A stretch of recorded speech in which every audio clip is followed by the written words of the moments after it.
Hey, true crime fanatics, this is Claire. And I'm Andy. You're tuned in to the Homicide Hobbies podcast, which is a podcast for people who love to hear about the horrendous crimes that people commit. Enjoy. This is part 2 of the Confession Killers, and it's New Year's Day. Happy 2023, everybody. Yiffee! If you didn't listen to part 1, give that a listen to so you know the background of our 2 serial killers. You won't want to miss it. They're squirrel fucking. Claire loves that bestiality. And yet it's your case that you managed to pick up. I know my audience. I know what you want to hear about. You just alienated the peoples.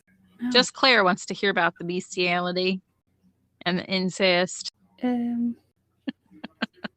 So I'm encouraging you not to listen to part 1 or part 2. Spoiler alert of what both include. Or, as you call them, your triggers. Excuse me, there is stuff that will trigger people. Thank you very much. That's not me. Then stop listening to Homicide Hobbies. They're all triggers.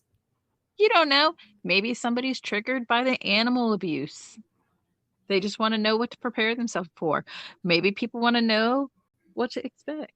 Obviously, there's murder, but as we've seen, there's all kinds of gory details that go into that. Anywho, this is part 2 of Henry Lee Lucas and Ottis Toole and their shenanigans. So now to continue our story from last week, Ottis and Henry have now met up in 1976 in the soup kitchen line, and they's just chatting it up. Now, depending on which articles you read, the ones that are mainly about Henry say that it was a friendship based off of their love for blood and violence. Okay. However, articles about Ottis state that Henry and Ottis's relationship was a sexual relationship. So, I don't know. The two of them are band together, and now they're going to go on a crime spree together. These two weren't a team for very long, but they did wreak havoc while they were team Tweedledee and Tweedledum. Ottis invited Henry to come stay at his mother Sarah's house. If she was abusive to him as a child, I don't know why as an adult he's still there, and I realize he's suffering from whatever issues he's got, but I would think that you'd want to leave, not stay there. Ottis's family knew that Ottis was bisexual and would often use the soup kitchen to meet men and bring them home for sexual purposes. Ottis, by the way, after his marriage fell apart with the older woman, he married a young girl. And when I say young, I mean she was under 18. I don't know what ends up happening with her, but Ottis enjoyed watching the men that he'd bring home from the soup kitchen have sex with his underage wife. They were employees. He's bringing home homeless gentlemen to do his wife. And was she party to this? Like, that's what everyone does? Or was this like a... So I think because she was underage, there's not a lot about her. But I took it to mean he was bringing home fellow soup kitchen attendees to have sex with him. And if they didn't want to have sex with him, he would let them fuck his wife. It's gross. Ottis would eventually introduce Henry to his niece. Her name was Frida Becky Powell. Everyone called her Becky. Becky had mild intellectual disability and had escaped from a juvenile detention center. And depending on which article you read, Becky was between 10 and 15, which I realize that's a widespread range. So I'm guessing the way I interpret it is that when Henry first met Becky, she's around 10 or 11. And eventually these two run off together. And I think at that point she's like 14, 15. Does that make sense? Like, I hope so. So briefly, how old is he? He's in his 40s. That's so disgusting. Yeah. Briefly, Henry remained stable while living with Ottis's family. Ottis found work for Henry at a paint factory. Henry only worked there for about a month before he decided to leave and try to head up north. Henry's family found Henry, and they beat him. They beat him so badly, he had a short stay in the hospital before returning back to Springfield and having to go back to work at the paint factory. So I'm guessing it's all the relatives, the brothers and sisters and husbands and wives that were like, this motherfucker raped or molested my daughter. And they tracked his ass down and beat the living piss out of this guy. He goes back to work with Otis at the paint factory, and Otis's mother, Sarah, would eventually move her family into a different house, and Henry went with them. Henry then returned to the scrap metal business and began to fill the new backyard of the house with scraps of metal and junk cars. I would be so mad if some guy is living in my house and now filling it with junk. Yeah. In May of 1981, Sarah, Otis's mother, she died. Otis and Henry and the other two members of the family decided to take a trip to California. At first, Otis's wife saw the trip as fun, but became homesick and went home. These two have been bonding and living together for quite some time now, and they realized that they shared a mutual interest for blood and violence. They began to rob convenience stores together, and if they could, they would rob small banks for, quote, fun. Eventually, Henry tells police of a time that he and Otis robbed a small convenience store. They tied the clerk up and told her not to move. He claimed they warned the clerk that they didn't want to have to kill her as they counted the money that they were stealing. I didn't know that they counted the money while stealing it. I thought that was like that these people are also caught later, so I wouldn't use this as a how-to guide. Well, Henry said the clerk was trying to loosen the ropes and that bound her wrists. So he walked into the back where she was and shot her in the temple. Henry said he then loaded the stolen beer into the truck, and Otis had sex with the clerk's dead body. As hard as it is to believe, the more this dynamic duo committed small crimes, the more violent and cruel they became. Henry said him and Otis started to compete to see who could be more violent and cruel. It's a fun game, huh? Yeah. There was another time when the duo came across a couple whose car had broken down on the highway in Texas. Otis stopped the car, shot the man in the head and in the chest 9 times. Meanwhile, Henry grabbed the screaming woman, drug her to the back of the car where he raped her. However, seeing Henry have sex made Otis so angry that he threw the girl out of the car and shot her 6 times before driving off. He was jealous. Sure was. They left the bodies on the side of the road. During this time, Henry and Otis would kill almost anyone they came into contact with, and they would steal anything that they needed to survive and kill any witnesses to their crimes. If the car these two dipshits would run out of gas or break down, they would simply flag down another vehicle, kill the driver, and take that car. These two traveled across state lines, killing anyone and everyone that they could. Most of the victims were shot. Some were found stabbed, as many as 35 stab wounds or more. Some were strangled. Nearly all were sexually assaulted, either before and or after death. The authorities think that Henry and Otis were responsible for a minimum of 4 to 5 bodies in each state before they would move along with their deadly trail of torment and murder. That's so much. Yeah.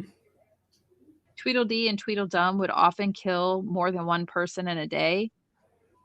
Even though they made some confessions to police that were strange, none were more strange or mind-blowing than the confession that Henry and Otis had joined a cult in a Mexico-based ranch, and the cult was named Hands of Death. As if this case can't get any more weird, these two men both agree that they joined a cult, but their versions of how they joined were different. But they still both swear that they did, in fact, join a cult. Henry claimed that they entered the cult after being told that they would receive $10,000 for each hit that they completed for the cult. Henry also later would claim that he attended a 7-week training period up in the mountains where he had sex with corpses, committed cannibalism, arson, and was taught the proper way of murdering according to the cult. Henry and Otis both claim that their first mission involved kidnapping, raping, and murdering babies, young children, and teenagers. Along with other cult members, they would sacrifice the children and virgins. They would pick up their victims while they would find them hitchhiking, sitting in bars, or just in general if they saw someone walking outdoors. What? That's how they picked their victims. They just didn't there. Yeah. If they just in general saw someone, they would take them and they would kill them. Yeah. That's not surprising, though, because I guess that's how a lot of them will do. Just like, this person's not paying attention. They're there. We've got free time. Well, at least but at least a lot of criminals or murderers, serial killers, whatever you want to call them, had a specific type. Even if it was males or females or underage, older, they at least had a type. But these two literally do not care. They don't care about age. They don't care about sex. They don't care about, they care about sex. They just don't care whether you're male or female. Andrea. People off their list are void of a butthole. Some of the secret cult rituals, the victims were placed on an altar and their throats were cut. Their blood was then collected and placed in a goblet and passed around for all the cult members to drink. Their sexual organs were also removed and cooked according to recipes that the cult had. How many members were in this cult? I'm not sure. I'm just trying to figure out if it's just these two. I fully suspect that it is a cult too, and I don't feel like there were a lot of people that asked too many questions. Because then, can it be called a cult if it's just two people? I don't know. Like, this is our cult. It's got to start somewhere. I don't feel like a cult would in the woods drinking a goblet of blood. Okay, a little goblet in their little altar. Like, what else? Okay. Well, they're just at their altar drinking their goblet, and then one of them goes, "Squirrel!" Henry can do the squirrel while Otis does Henry. Anyway, so their goblet. Oh, God. Anyway, and they also would cut off their sexual organs and cook those according to the recipes that the cult had. Because I know there's nothing else I like better than my goblet of blood with a dick. In May 1980, Henry and Otis murdered 2 young girls, ages 4 and 5, in California. Henry later tells authorities how he and Otis kidnapped and killed the children. Henry brought the police officers to the bridge where the bodies were found 2 weeks after they were abducted. Henry was also able to draw the marks that they left on the girls' bodies. Henry claimed that he sexually assaulted the corpse of the 5-year-old while Otis beat the 4-year-old to death. So Otis preferred male victims. He said he was not opposed to female victims, but he would favor anal penetration, and he also preferred strangulation, shooting, and slicing of their throats, which to me covers pretty much all the ways of killing people. I don't know. Otis also admits to reporters eventually, and I do have that interview that we're going to do and put on a puppet show with Claire's help. And Otis admits to roasting his victims' corpses on a spit and even bragging about making his own barbecue sauce, which included using the victim's blood. But we'll read that later. I don't understand how he didn't get sick. I don't know. Goblet of blood drinking. I don't understand. So I think it was more along the lines of like a sip. I was picturing like a 16-ounce goblet. So am I, but if they're passing it around. But if it's only a cult of 2, that's still a lot of blood.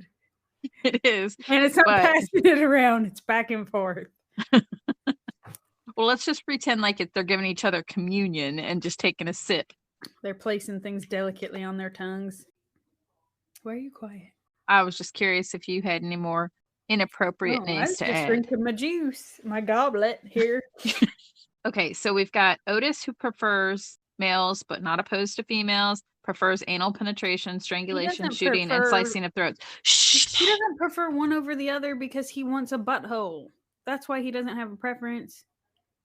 That's also why he likes the squirrels. He does have a preference. He said he prefers male victims. He likes the hairy buttholes. I was trying to compare our 2 men, but you keep done interrupting because you're stuck with Otis right there. Can we not call them ours? Mine don't like dirty buttholes or clean ones, male, female, hairy, unhairy. He don't like the buttholes. I was talking about our criminals. ours. Our criminal men. Damn it, Claire, shut up. Get your shit together. Don't give me a break. Oh my God. Get it together. So I'm not running through Otis's list of things that he prefers. We're just going to keep it moving because I keep getting you distracted. Henry drew the line at cannibalism. He did not like it. He said, no, thank you. Murder? Check. Rape? Check. Necrophilia? Check, check. Dismemberment? Check.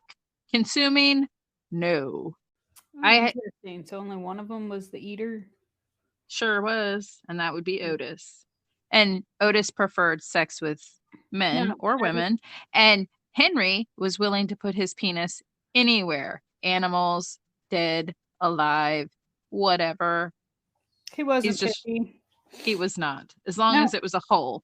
His friend there, did he try to partake in the cannibalism, or was it like a flat no for him?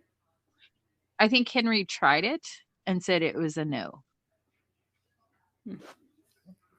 So back to the cult. The mountains that Henry claimed he was trained in, authorities combed over them, and there was literally no proof of a cult or anything there. Surprise, surprise. Henry claimed that the reason for the lack of evidence is that the cult members had law enforcement and even high-ranking politicians within their cult, and therefore were able to hide evidence. I'm not sure where you land on the whole conspiracy thing, but this is just what those two claim. Goblet of blood. No, we done moved on from the goblet.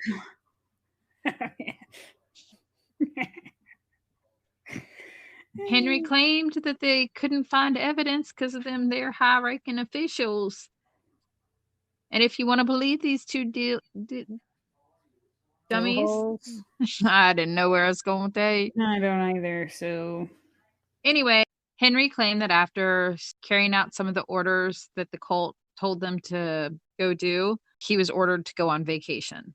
And now Becky, Otis's niece, her and Henry were smitten with each other and decided to go move out west together, leaving Otis alone and angry. He was so mad, he decided to go on his own killing spree. This is when Becky, if you remember when I first introduced her into this case, I said that she had been in a shelter because her mom had died. Do you remember that? I don't. Well, she had been put in a state shelter because her mom passed away and her grandmother, and they both had passed away in 1982. Well, Henry convinced her to run away with him, and they moved from Jacksonville, Florida to California. And keep in mind, Becky is now only 15 years old, and she is Otis's teenage niece. Ew. Yes. In the past, if Henry wanted sex, he would find someone or an animal and rape them. Rape was Henry's way to fulfill his needs. Murder was something he did when he was bored and wanted to have fun and kill. Nobody pointed him in a direction of a better hobby. Sure didn't. Now let's put a pin in Becky and Henry's adventures and bounce back to Otis. So Otis Toole is off on his own right now, right? Yeah, he's lonely and upset that his pal there ditched him. Sure is. So this monster goes on his own killing spree. The TV show America's Most Wanted, hosted by John Walsh. Some of you guys might remember when John Walsh's son Adam, who was only 6 years old, was kidnapped from a local mall on July 27th, 1981. On August 10th, 1981, that innocent little 6-year-old boy Adam's head was found severed and in a drainage canal off the Florida Turnpike by 2 fishermen. The rest of Adam's little body was never found. The murder of Adam was one of the most publicized crimes in the U.S., and no one knew at the time that it was Otis who was to blame. Between January 4th through the 12th of 1982, Otis was still in Jacksonville, Florida, and was romantically involved with a 65-year-old man named George Sonnenberg. The relationship went to shit, and Otis decided to set George's home on fire. But prior to setting the door on fire, he blocked the door so that George could not get out of the house.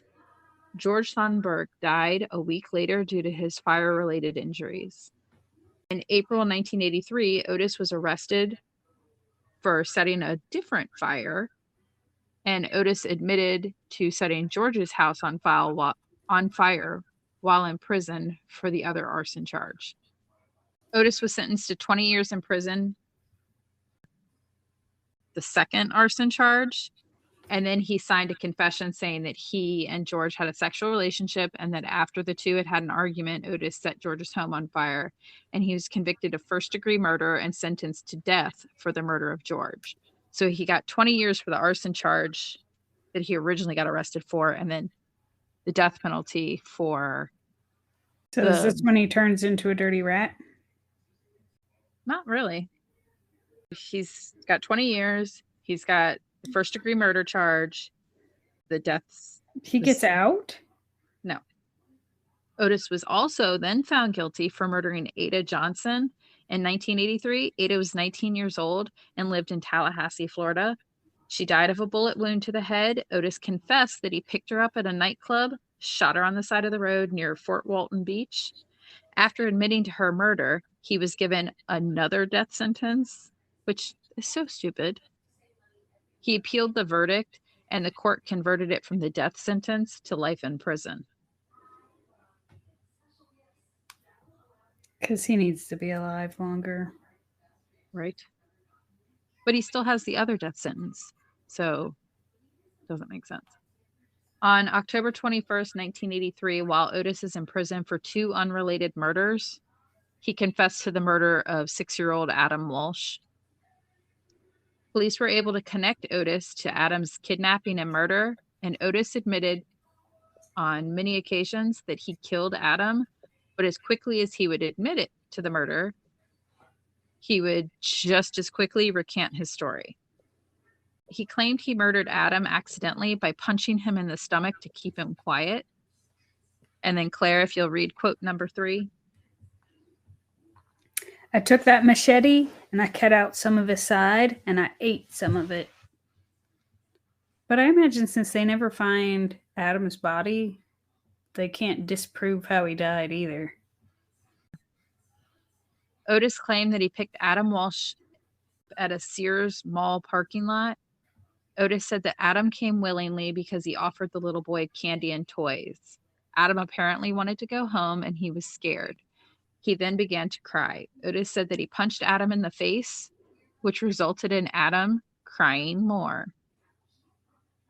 And according to Ottis, that's when he began to, quote, wallop Adam, knocking the young boy unconscious. Ottis eventually pulled over on a rural area and he decapitated Adam with a machete. Ottis said he drove around with Adam's head for several days because he forgot about it. And after he rediscovered it, he tossed it in a nearby canal. Now, is there any truth to where his body was found? So I don't know where you land with conspiracies, okay?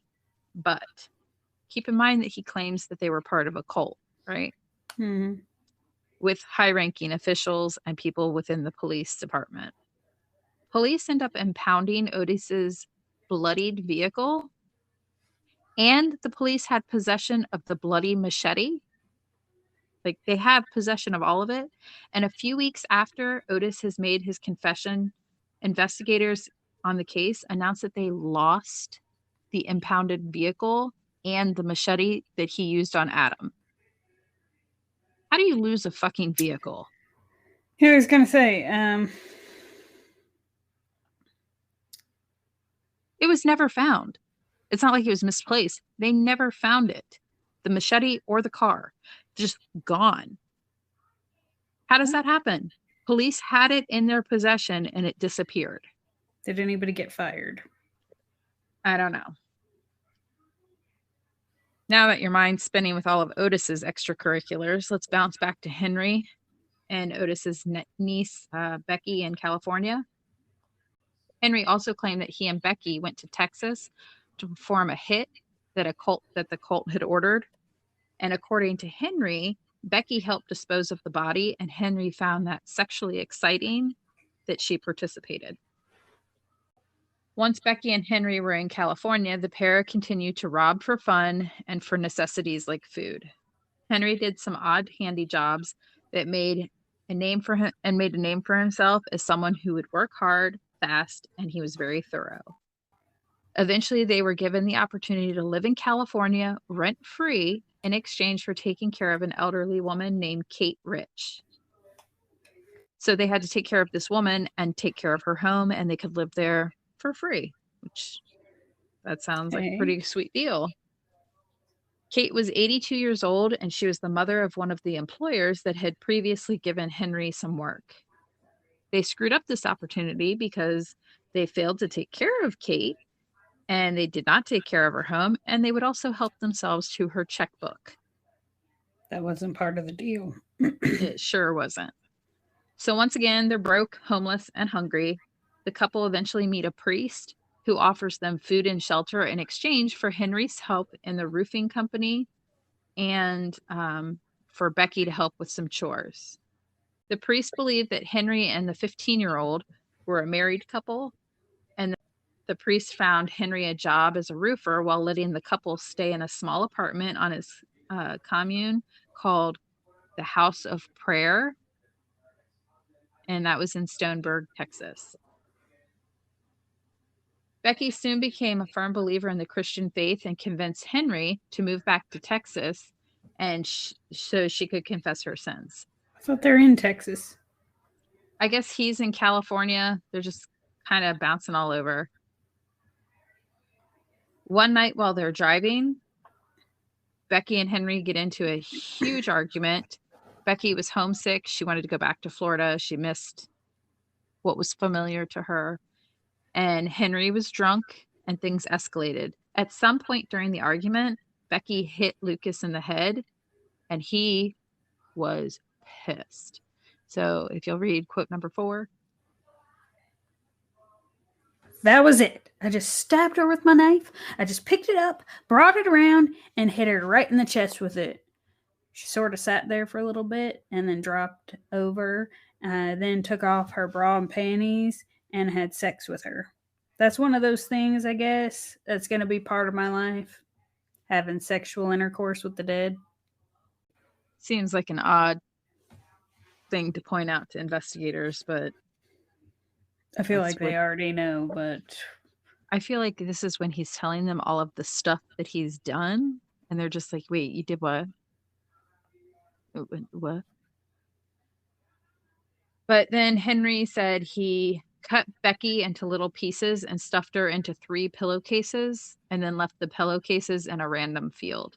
I don't understand the purpose in dismembering somebody if you're going to turn around and leave the pieces all together. To make them decompose faster, maybe? I don't think he's that smart.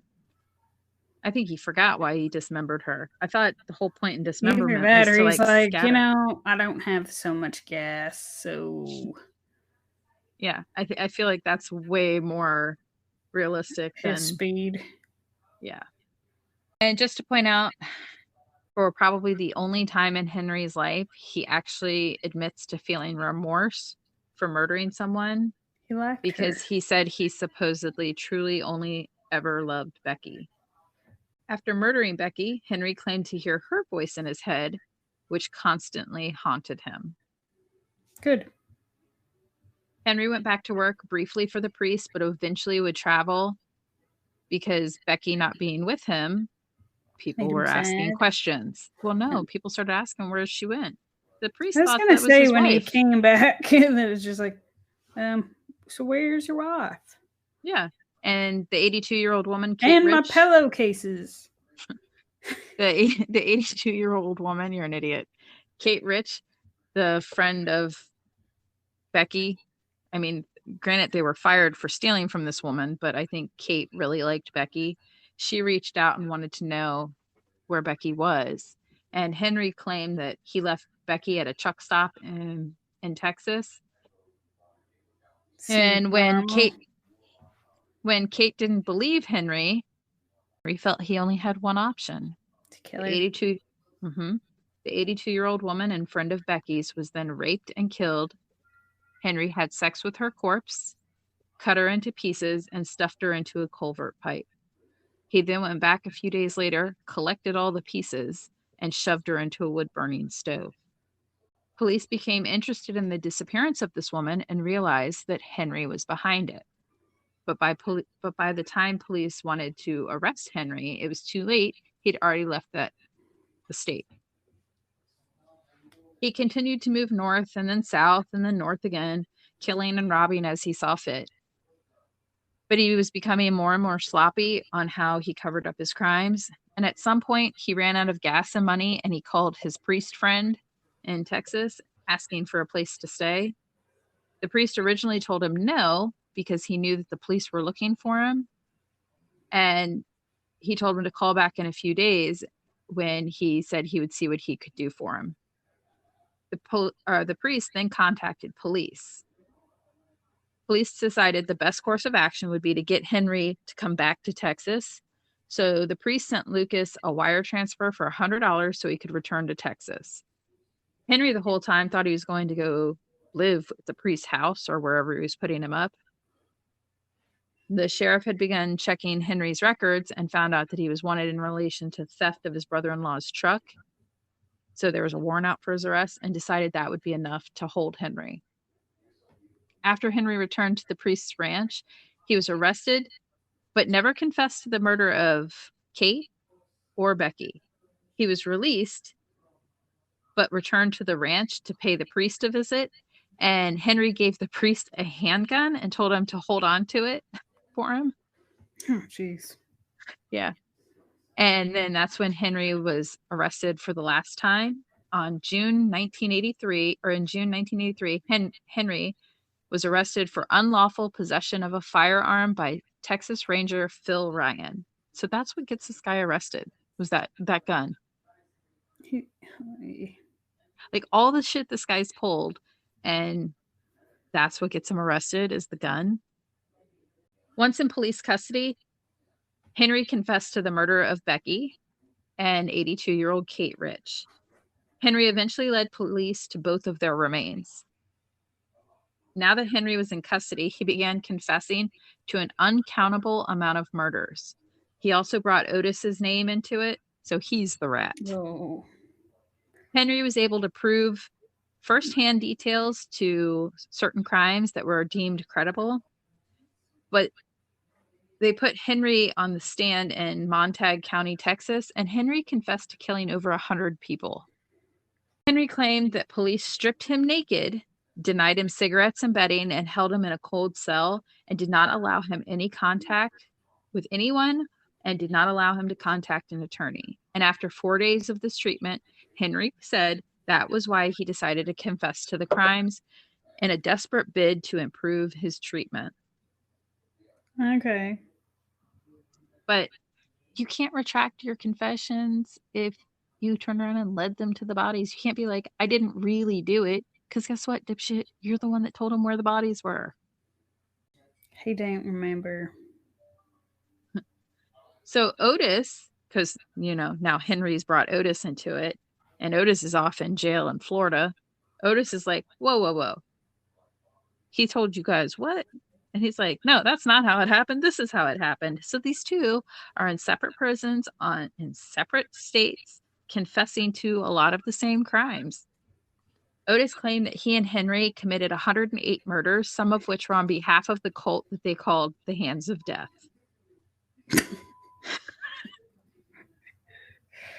Right? When I said that, you thought of a cult of two, right?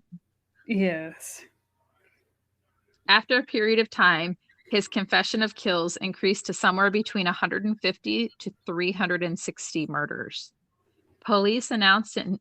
I believe that. Hang on. Police announced in 1984 that the pair had committed at least 69 murders together.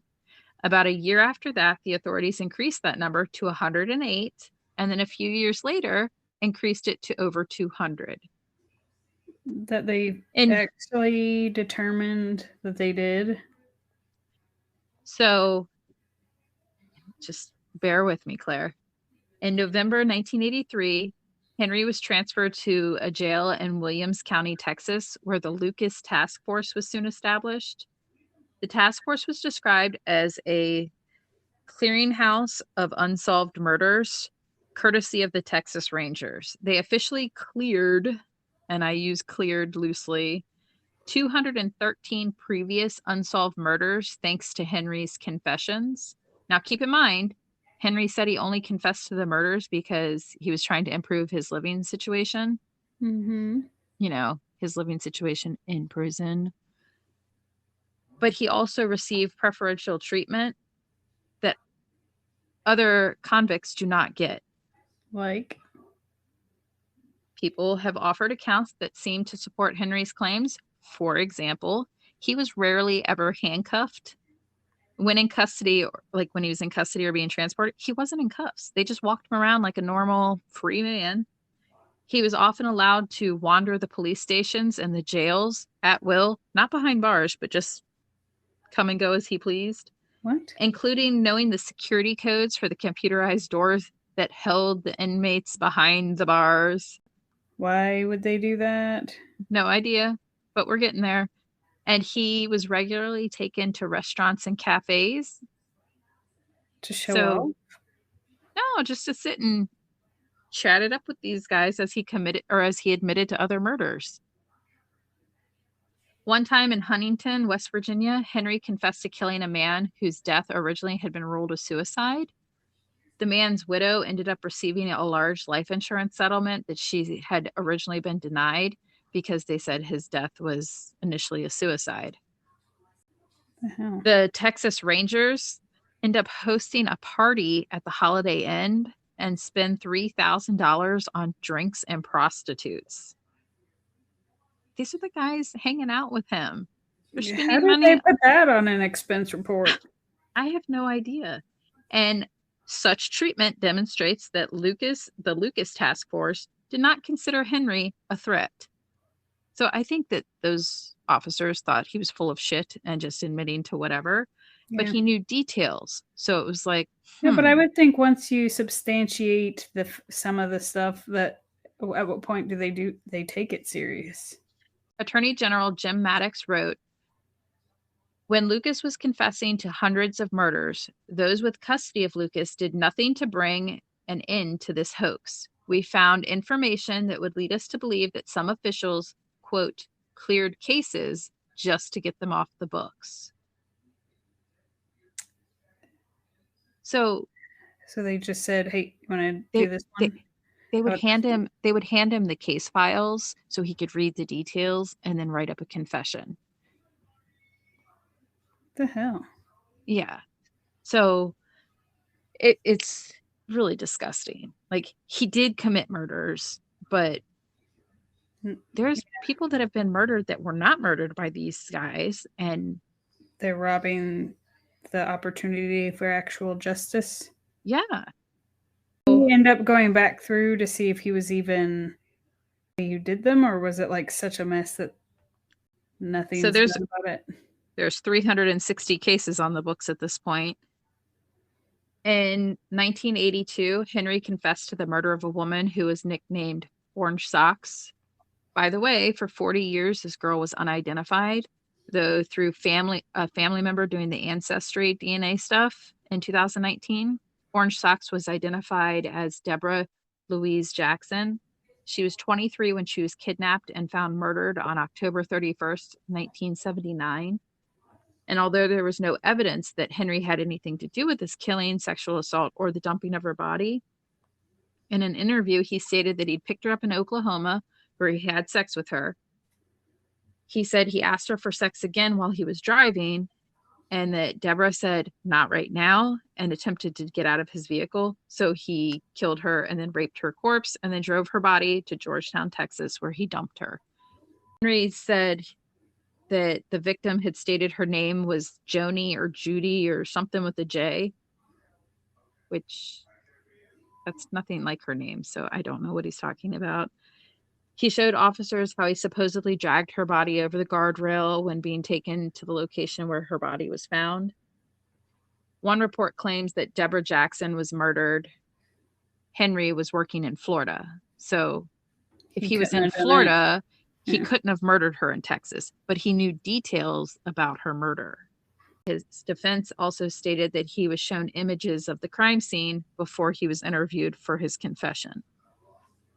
So in order to have traveled to Oklahoma, to Texas, and back to Florida, it was estimated that he would have had to drive an average of 70 miles an hour without stopping, which many people found unlikely. Henry later retracts his confession after his conviction in 1994, and by the involvement of Governor George W. Bush, his death sentence was reduced to life imprisonment. Deborah Jackson's murder was the only case that resulted in him receiving the death penalty. So even him murdering Becky and leading police to their bodies. Yeah. So now he's just got life in prison. In 1984, Ottis confessed to 2 unsolved Northwest Florida murders, including the I-10 murders. And in an interview, Ottis admitted to the killing of 18-year-old David Shallert. David was a hitchhiker who Ottis picked up in Pensacola, Florida. David's body was found with 5 gunshot wounds to the left side of his head. He was found on February 6, 1980. Henry spent 13 years on death row after confessing to so many murders. Eventually, the media dubbed him as the confession killer. He would confess to crimes and then retract his confessions. In 1999, George W. Bush was governor of Texas, and he commuted Henry's sentence from death to life, and it was due to his constant changing stories and confessions and lack of proof that no one really knows to this day how many people Henry killed. If you trust everything that this moron says, it's more than 200 people. If you'll read quote number 5. I've tried to get help for so long, and no one will believe me. I have killed for the past 10 years, and no one will believe me. I cannot go on doing this. I also killed the only girl I ever loved. After Ottis's death row sentence became life in prison, Ottis was quoted as saying, I got off of death row because they said I'm too sick to burn on the electric chair. People eat pigs, cows, and horses. I like to eat people. It's good meat, too. You ain't tried it? Don't be saying it ain't tasty. You might like it. Another jailhouse quote from Ottis is, first I go out and I catch me a little boy, maybe go down to the mall or shopping center and grab one there. Grab him, tie him up, use a gag, put him in the trunk of my car and drive him out to my place out in the swamps. Nobody to bother me way out there. There was a movie made about Henry back in 1986. It's on Peacock. The movie's called Henry, the Portrait of a Serial Killer.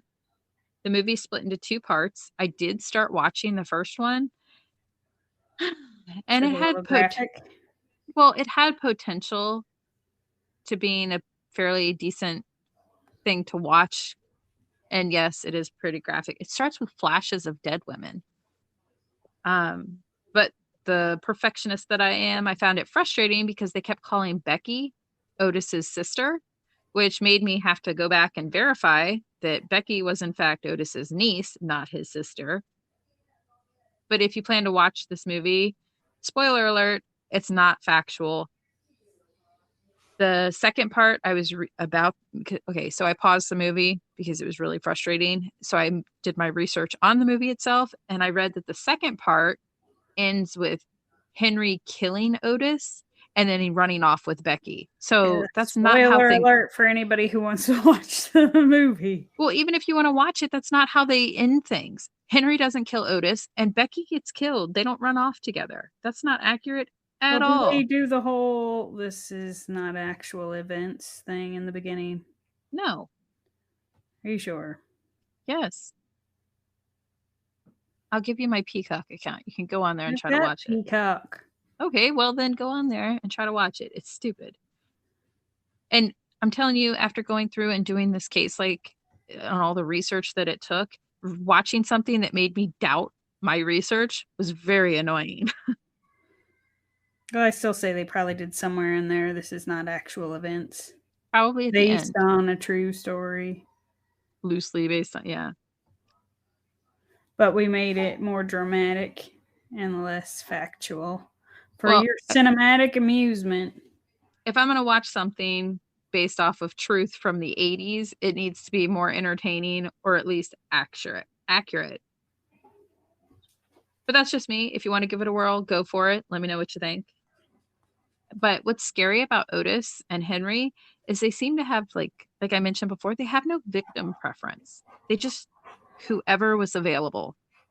Confirmed kills that they could tie to this dynamic duo, they've murdered 17 people. And for the most part, with the exception of killing Becky, neither one of them showed any sign of remorse for any of their actions. I want to know, was Ottis pissed when he found out that Henry murdered his niece? Or did he just not care? I don't know. He probably is like... He's probably like, that's messed up. I don't feel like there's a line. I feel like he was more like Leah that, okay, I got you confessing, but why do you have to bring anyone else's name into this? Right. These two go on to continue to confess to some weird shit. For example, Henry and Ottis both claim that they provided the cyanide for the Jonestown massacre. I don't know if you know anything about the Jonestown massacre, but it was a cult where everyone drank the Kool-Aid, and that's where that expression comes from. And it claimed the lives of over 900 cult members. I don't believe that they did that. I don't believe they did either. Henry claims he only ever murdered his mother and no one else. I guess he forgets that he showed police where the bodies of the 4- and 5-year-old little girls were, and that he showed them the dismembered body parts of Becky and Miss Rich. So, investigative reporters Hugh Ainsworth and Jim Henderson noted through traffic tickets, interviews with landlords and motel owners, and signed checks, it would practically be impossible for the two to have committed all of the crimes for which they took credit. Mr. Ainsworth said Henry and Ottis would have had to travel over 350 miles per day back and forth to make it happen unless they took a divide and conquer approach. I do have a list of this dynamic duo's victims that they're 100% credited to. There is 222 of them. We'll post the link if you want to take a look at the victims. There are 222 of them. In 1991, Ottis went on to plead guilty to 4 more murders, and he received 4 additional life sentences. Anyway, Ottis's niece, not Becky, another one, obviously, otherwise Becky would be talking from beyond the grave. She told John Walsh that Ottis confessed to the murder of Adam on his deathbed. Ottis Toole died of liver cirrhosis on September 15th, 1996, when he was 49 years old. Wasn't he a childhood alcoholic? No, that's Henry. Oh. Okay. He was still in prison at the time of his death. Ottis's body was buried in the prison cemetery in Florida. I realize Ottis was eventually put in prison and never released. However, Ottis apparently first confessed to murdering Adam in October of 1991 while incarcerated for something else. And due to a lack of evidence, he was released and went on to murder at least 5 more people until he was eventually arrested for the last time. Dude, I find it so frustrating when they're in custody and then are let out and then go on to kill several other people. Yeah. He's a repeat offender for lots of different crimes that they can prove. They keep letting him out, and he's admitting to murdering a little boy. It was very frustrating when I was sitting here reading this. But before the case of Adam Walsh was closed, President George W. Bush established a national sex offender registry at an aim to amend the child and sex-related federal laws. The act provided child protective grant programs. And under that act, you could also conduct campaigns to punish sex offenders and other people who victimize children. So he developed the sex offender registry and tried to have more strict punishment for sex offenders. No issues there. Nope, that's an act I can get on board with. On December 16th, 2008, that's 27 years after the murder of Adam Walsh, police announced Ottis as the murderer, Adams' case was officially closed. They had no new evidence and pointed out that they still had zero DNA evidence. The police said that they were able to close the case because they carried out an extensive review of the case and the information that they had and concluded that Ottis was, in fact, the culprit. I'm still curious if anybody got fired for losing the machete and the vehicle. There was a book written, and it was titled Frustrated Witness, written by Willis Morgan. This book examines Adam Walsh's case and the circumstantial evidence which suggests that a different serial killer, such as Jeffrey Dahmer, may have killed Adam. At the time of Adam's murder, Jeffrey Dahmer was living a short drive away in Miami Beach and was working at a sub shop where he had access to a blue van, which was similar to the one that was seen leaving the mall after Adam disappeared. A number of witnesses reported seeing a man who looked like Jeffrey Dahmer talking to young boys at the mall when he was interviewed about Adam in the 1990s. Jeffrey Dahmer repeatedly denied his involvement in the crime, even stating, "I've told you everything, how I killed them, how I cooked them, who I ate. Why wouldn't I tell you if I did it to someone else?" Hollywood, Florida Police Chief Chadwick Wagner admitted that Ottis's case is weak. He could have been charged during the original investigation of Adam's disappearance and murder. Chief Wagner acknowledged the fact that many mistakes were made by the police department and apologized to the Walsh family. They Chief should. Wagner They also apologize to anybody else that got murdered in the meantime. Right? But he still went off and killed 5 more people after he killed this little boy. Chief Wagner also acknowledged the fact that the lack of new evidence and the inability of Ottis to defend himself would give room for skeptics to doubt Ottis's guilt. But the Walsh family said that they feel like they can now move forward knowing positively who killed their beautiful little boy. It's real sad. So sad. And then as for Henry Lee Lucas died in prison on March 13th, 2001 in Huntsville, Texas, due to a heart attack. So that was the information on Ottis. He died in... It's all that preferential treatment. They fattened up his liver, Andrea. Yeah, that was Ottis. And then Henry had him a heart attack. Now for our little puppet show, courtesy of Claire, Otis Toole telling an interviewer on how he cooks human remains. Take it away, Claire. Are you the interviewer? Nope, you can do it all. Tell me how you cook a young boy or girl. So after the fucking, then you strip them naked, hang them upside down by their ankles, then slit their throats with a knife, slit the belly, take out the guts, the liver, the heart, cut off the head, let the blood drain. Which is disgusting, by the way. Yes. Do you have a big fire? A pit, a barbecue pit, charcoal, so there ain't much smoke. Take down the body, put the metal spit through them, put it into the asshole, though, through the body, out the neck, wire the meat to the spit, put it back on the spit holder, over the coals. Damn tasty. Just how does a little boy barbecue taste, Ottis? Same as a roasted piglet. Boys and girls taste about the same when you roast them. 8 to 10 years old. The flavor is a shade different than their teenagers. The boys are gamier than the girls. Give me the roasted meat of a boy age 14 and a girl age 14, and I can tell the difference when you use a spicy sauce. And that is the conclusion of our confession killers, Henry Lee Lucas and Ottis Toole. Which way to go for finding some weird shit. I know how you like them cases. Which, by the way, I had to totally vent this case to someone. So poor Jason, I was venting it to him. And Jason's conclusion of this case was that the human moral value can definitely be manipulated, which take that as you will.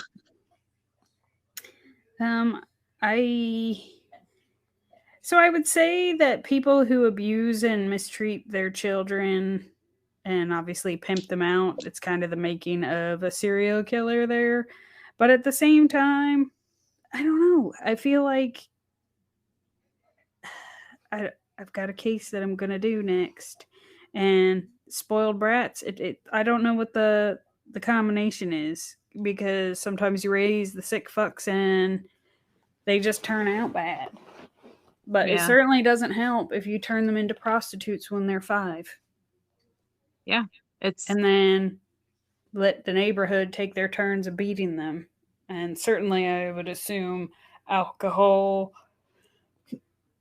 It's a lot of abuse. It's a lot of a lot. And then you throw I don't 2 know of them. What's going on with the fucking of the animals, dead or alive, the incest. Like, it's not a good mix. And then you find 2 with similar backgrounds and put them together, and it just ain't gonna be pretty. I was on board with him murdering his mom until he started fucking her. I was like, yeah, I understand where his head's at. He can get off on this one. And then I think he got misunderstood. And then he got off for real. But I think somebody who pimps their child and beats them and is raised in that sort of environment could have a good case to present in order to say, yeah, I killed her. I just snapped. But then you throw in the diddling post stabbing. Yeah. Yeah. Like, I did like, yep, understand it. No. That's where you lost me. I'm glad that's where it lost you. I'm a little relieved. Yeah. Oh, well, I don't know. I'm just glad he didn't have a family dog. Although he did have a pet donkey, and he liked the ass. You never did answer me. Well, he did too. He did, didn't he? Uh-huh. But I never answered you about what? Which animals they were diddling. I don't know that the squirrels were safe, or it was his befriended donkey. And for all we know, she killed the donkey when she found him fucking the donkey. So, or the donkey doing him. I don't know. She killed the donkey before he was doing the animals, because he didn't start doing the animals till Uncle Bernie done taught him how to do it after his pa died. That's how Uncle Bernie got his name. He realistically, I did kind of answer your question. He captured any animals possible to diddle. Yeah, but that doesn't. That still leaves the mystery. Did he capture the barn cats, or did he capture the neighbor's dog? Did he capture the rabbits in the garden? I think he just captured anything, and I think one of them nipped him, scratched him, or did something, which is why he killed it and then continued on with his business. And then he's like, all right, there's no fight back. Much like he did with the human variety. He started off raping the alive ones. They fight back, so he killed her and finished. Well, nonetheless, fun. Thank you for that. You're welcome. You forgot to tell people not to be eating. Although, I don't know. It could be me. It probably is. But I am glad when people are, like, mutilated and shit. What? That it's after death. Oh. Rather than he could have put those little boys or little girls on a spit while they were still alive. I don't think they would have been alive. Them. Well, that wouldn't be a quick death. Well, he gutted them. Well, so they wouldn't have made it onto the spit. I'm just saying, Andrea. But they could have been alive. They could have been alive when he was doing that. True. It could have been a very torturous, painful way for them to go. Not that I agree with them going at all. I'm just saying. Don't you like when you back yourself into those corners and then you feel the need to explain away all the weirdness you just said? No, I do not. But watching you squirm in your little seat. Found somebody who killed the children. I know. It made me so sad. Thank you for listening to Homicide Hobbies. I'm Claire. I'm Andy. Follow us each week to get your fix of the atrocities that occur in true crime. And don't forget to tell people about us and rate us if you like us. But don't rate us if you didn't. Just change the channel.